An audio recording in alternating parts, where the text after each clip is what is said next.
oldin kamroq harakat qilsam charchab qolardim. Ish qilolmasdim.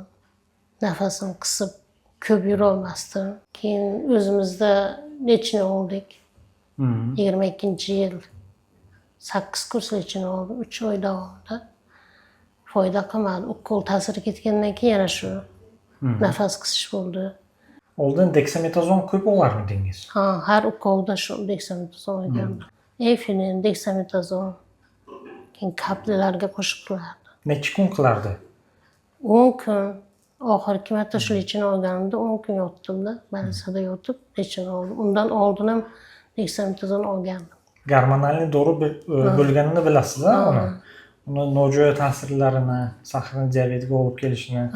Zominga ham borib keldim. Zominga borganimda undan battar yana qisib mana bo'ldi. Bezovta bo'ldi. Bezovta bo'ldi.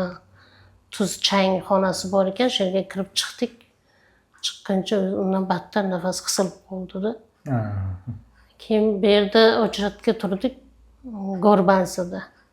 Allergolog bor dedi, shu yerda ochratda turdik, shu yerda bir kishi tavsiya qildi shu yerni. Keyin adresini bilib keldik-ku, lechini olib boshladik. Ukollar oldim, svet oldim, 3 xil svet. Ingalyatsiya oldim. Yaxshi, yengil, mana ancha yaxshi. Nafas qisish yo'q.